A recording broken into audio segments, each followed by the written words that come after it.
शरण संदेश यात्रातून आम्हाला काय आहे, 3 गोष्टी सांगायच्या माझ्या मुलांना. पहिलं काय की आमचे जे येणारे युवक आहेत, युवा पिढी आहे, ते युवा पिढी चांगल्या मार्गाने जावं. का बरं?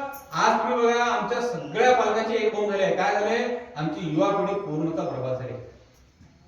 नको नको ते मार्ग चाललेत, नको नको ते बोललेत, नको नको ते खेळलेत, नको नको ते विचार करलेत, नको नको ते काम करलेत.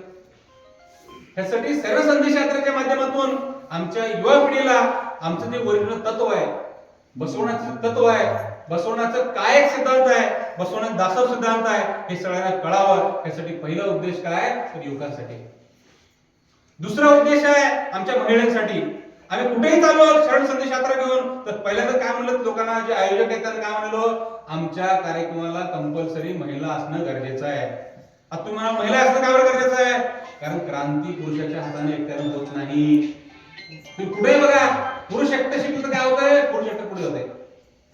पण महिला एक शिकली, महिला एक जागृत झाली, आमची माय भावना एक जागृत झाली तर काय होतंय, सगळं कुटुंब सुधारतंय. कुठेही बघा तुम्ही, घरात आमची आई शिकली समजा तर आमची आई काय करते, आम्हाला शिकवते, आम्हाला संस्कार देते. आणि पोरं काय करते, वडिलांपेक्षा जास्त म्हणता ऐकते, आईचं ऐकते. पायाला ठेस लागली की लोक काय म्हणते, लगेच आई म्हणते, बाप म्हणते लवकर. का बरं? हे एवढं जे कळवळं आहे, हे जे क्रांतीचं जे उद्गात आहे, हे कुठून चालवतंय, आईपासून चालवतंय, स्त्रीपासून चालवतंय.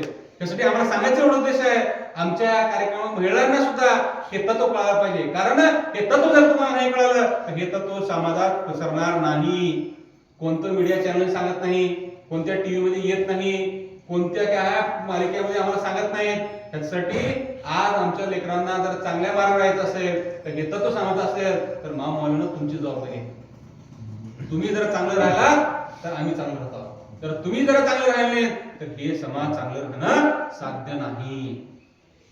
तिसरी आणि इम्पॉर्टंट गोष्ट आम्ही सगळ्यांनी, जे आमचं बसव केंद्र तालुका घटक आहे, आमचे मल्लिकार्जुन देवप्पा जे तुमचे ग्रामपंचायत सदस्य आहेत, मुस्लिमचे आणि उपाध्यक्ष आहेत आमच्या बसव केंद्रामध्ये, आमच्या सगळ्यांचा उद्देश काय आहे, आमच्या समाजात जे शिकलेले तरुण आहेत, आज काय झालं बघा, मायबाप काय करले, शिकवले, पैसे घालून शिकवलेत, काही लोक काय आहे जीवाचं रान करून शिकवलेत, काही लोक काय घर उकलेत, काही लोक व्याजाला पैसे काढून शिकवलेत, सगळं शिकलेत. काय नोकरी,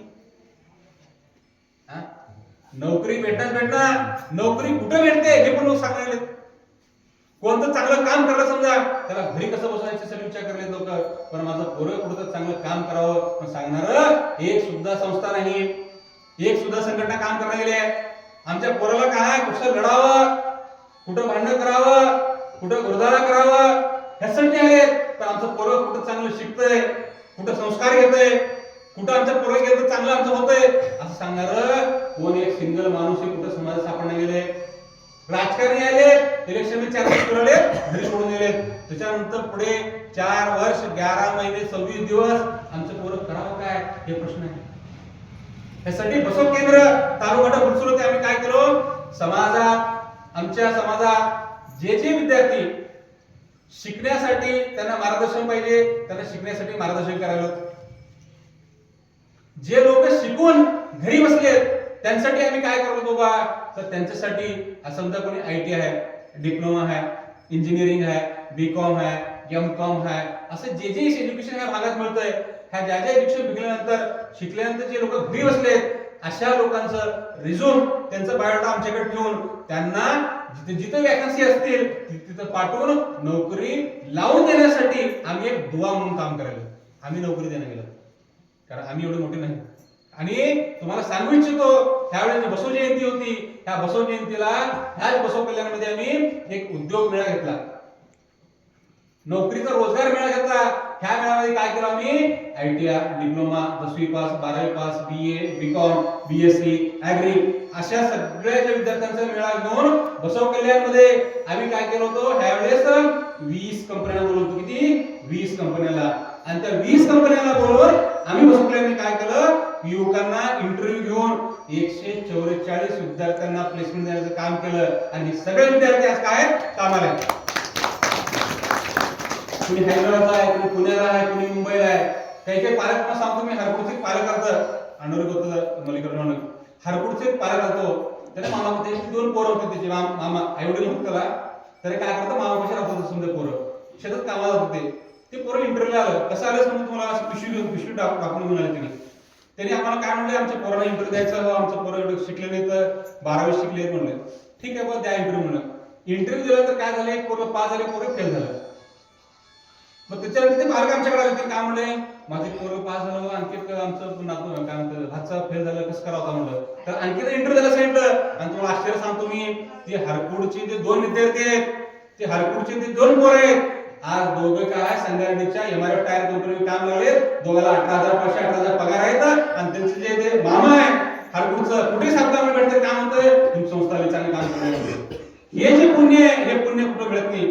त्यासाठी आमची संस्था, आमच्या समाजाचे जे युवक आहेत, ज्यांना रोजगारासाठी, ज्यांना शिकून घरी बसले, त्यांना सुद्धा काय एम्प्लॉयमेंटसाठी आम्ही काम करत आहोत. आणि काही लोक जे आमच्या समाजामध्ये काय करले तर IAS, IPS, IRS असे एक्झाम काय प्रिपेअर करतात, तर माहित नसते कुठं प्रिपेअर करावं, त्यांना सुद्धा मार्गदर्शन द्यायचं काम करायला. आमच्या हातानं, आमच्या लेवलवर, आमच्यासाठी जेवढं होतंय, जे होतंय समाजासाठी, जे करण्यासाठी आमची शक्ती बसवणारा आम्हाला दिले, त्या शक्तीचा पुरेपूर फायदा घेऊन ह्या समाजासाठी फक्त एकाच गोष्टीसाठी नाही तर 3 गोष्टीसाठी काम करावं, यासाठी बसव केंद्र तालुक्यात काम करावे. आणि त्यांचाच एक भाग म्हणून आज तुमच्या गावामध्ये शरण संदेश यात्रा आम्ही घेऊन आलेलो आहोत. कारण प्रबोधन हे महत्वाचं आहे. जर डोक्यात नसेल समजा तर माणूस करते काय, तर त्या उद्देशाने आज परमपूज्य कोरेश्वर स्वामीजींना आपल्या गावात आणलेलो आहोत. परमपूज्य कोरेश्वर स्वामीजी आपल्या डिटेल असं काय आहे